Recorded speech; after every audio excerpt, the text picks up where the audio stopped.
Baik, sebelumnya terima kasih atas kesempatan yang telah diberikan kepada kami, yaitu kelompok 3. Pada kesempatan kali ini kami akan mempresentasikan hasil diskusi yang telah kami kerjakan, yaitu pada topik 5 di bagian ruang kolaborasi. Sebelumnya izinkan kami memperkenalkan diri. Terlebih dahulu ada saya, Lila Malaksmi, dan rekan saya, Made Windya, dan juga Ayu Emalasari. Baik, langsung saja untuk pertanyaan yang pertama akan dipaparkan oleh rekan saya, yaitu Windya.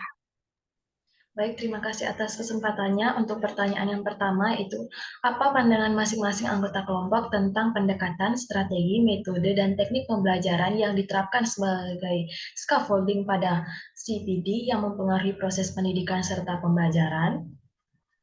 Nah, jadi pendekatan, strategi, metode, dan teknik pembelajaran yang diterapkan sebagai scaffolding pada zone of proximal development memainkan peran penting dalam proses pendidikan dan pembelajaran.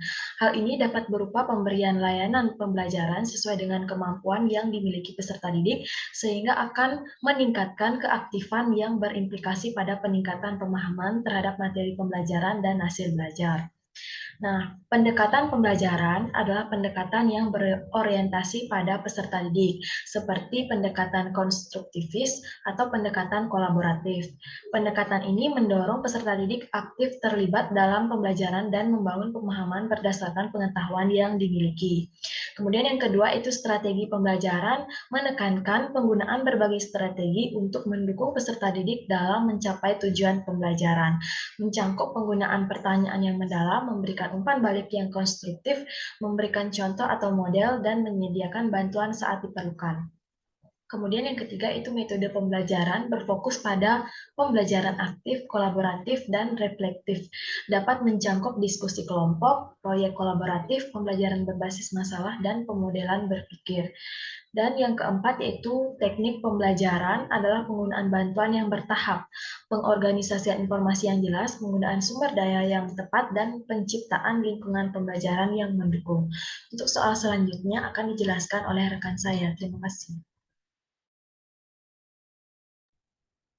Baik, di sini saya akan melanjutkan, di mana soal yang kedua yaitu apa pandangan masing-masing anggota kelompok tentang kesiapannya dalam mengajar dengan memperhatikan pendekatan, strategi, metode, dan teknik pembelajaran yang diterapkan sebagai scaffolding pada CPD pada peserta didik.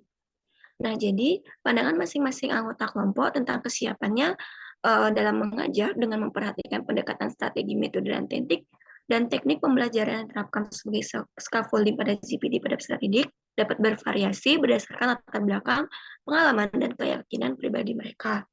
Nah, berikut adalah pandangan salah satu anggota kelompok yang mengatakan bahwa ia merasa cukup siap dengan tantangan untuk mengajar dengan memperhatikan scaffolding pada CPD.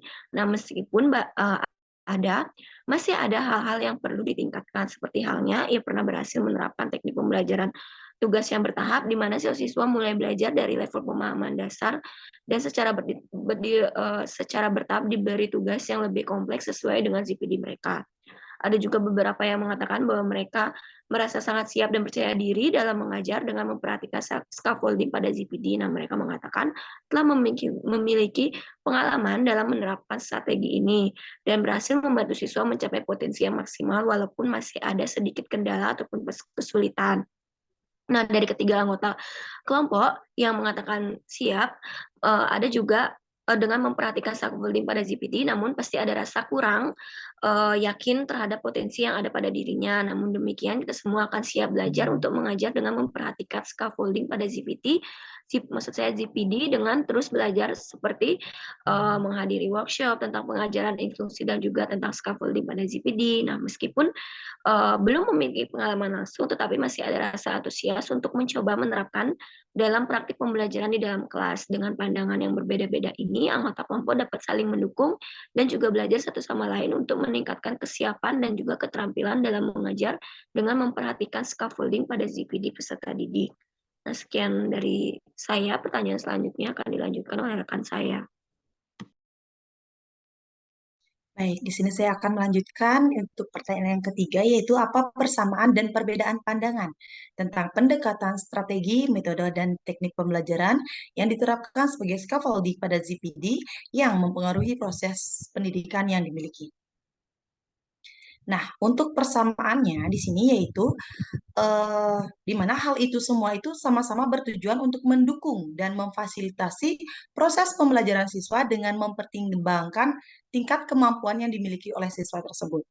Jadi mereka juga semuanya berfokus pada konsep ZPD ini yang menunjukkan bahwa adanya kesenjangan antara apa yang siswa bisa lakukan sendiri dengan apa yang bisa mereka lakukan dengan bantuan. Nah, sehingga dengan menerapkan scaffolding pada ZPD ini akan membantu keefektifan siswa dalam proses pendidikan.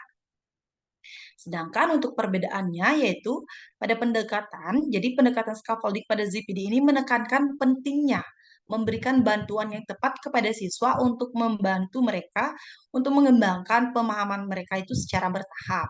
Kemudian pada bagian strateginya ini strategi-strateginya itu seperti menunjukkan contoh gitu dengan memberikan umpan balik yang konstruktif, memberikan dukungan secara bertahap kepada siswa untuk supaya siswa itu dapat mencapai tujuan pembelajaran.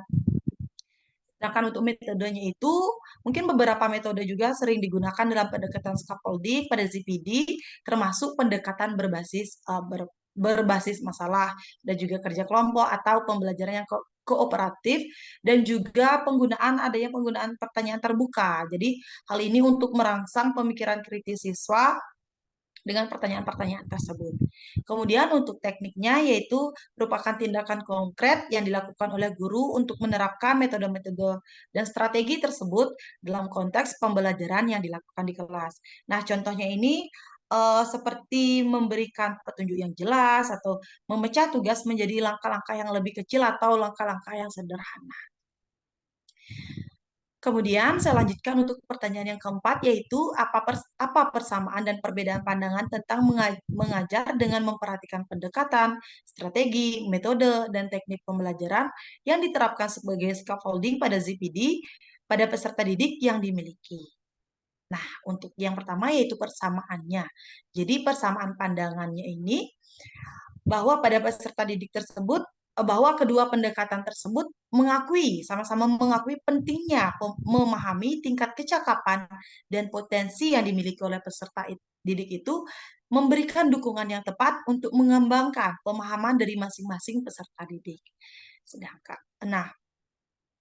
Sedangkan untuk ini perbedaannya terletak pada pemahaman yang lebih mendalam tentang bagaimana sih pendekatan ini itu mampu mempengaruhi peserta didik itu secara lebih spesifik lagi dan bagaimana memandang peran guru itu dalam sebuah proses pembelajaran. Jadi seorang guru itu harus lebih siap tentunya dalam kegiatan pembelajaran dan perlunya untuk memetakan peserta didik sesuai dengan zona perkembangannya dan juga kemampuan belajarnya sehingga guru itu tidak salah dalam memberikan fasilitas kepada peserta didik, misalnya dalam memberikan bimbingan, misalnya peserta didik yang sedikit lebih kurang gitu. Jadi guru itu dapat memberikan fasilitas yang semestinya gitu atau memberikan bimbingan yang lebih kepada peserta didik yang kurang seperti itu. Baik, mungkin sekian saja yang dapat kami sampaikan dari hasil diskusi kami kelompok 3. Selanjutnya saya kembalikan kepada Kak Utari. Terima kasih.